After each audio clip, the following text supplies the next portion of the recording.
विषय फक्त आहे नॅशनल हायवे ज्यावेळी बंद होईल ना त्यावेळी पूर्ण बंद होईल. आता समजा तिकडे बंद केला तर त्याचा इफेक्ट येत नव्हता.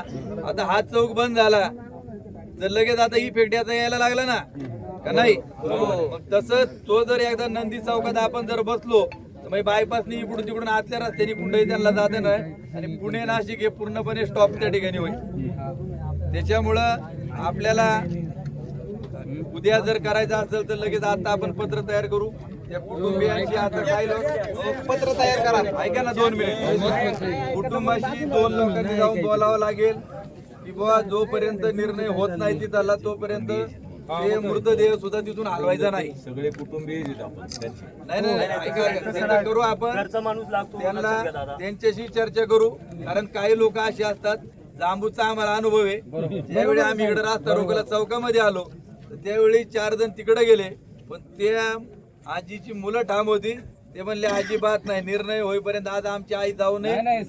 काय सांगितलं तुम्हाला चेक पास व्हायचे नाही त्याची आणि म्हणून त्या कुटुंबाशी आता 4 लोकांनी सरपंच तुम्हाला आता चर्चा करावं लागेल काय ते आपण उद्याच करायचं असेल तर उद्याची लगेच पत्र तयार करू. सकाळी 10ची वेळ द्यायची 11 द्यायची आणि हे मीडियाच्या माध्यमातून गेलं पाहिजे. आणि जुन्नर असो आंबेगाव असो सगळ्या लोकप्रतिनिधींना कॉन्टॅक्ट करून तिथं आपल्याला उद्या कुठल्याही मार्ग निघल्याशिवाय म्हणजे वरून मंत्री आल्याशिवाय पालकमंत्री वनमंत्री आल्याशिवाय त्या ठिकाणी हटायचंच नाही. 48 तास तर कमीत कमी उठायचं. 48 तास तर तयारी घेऊनच बसायचं. उपोषणच होईल.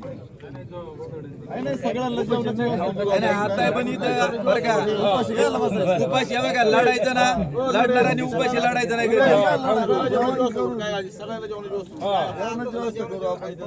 आता सुद्धा इथं बसूनच राहायचं. सगळ्यांची जेवणाची व्यवस्था करायची काय करायचं.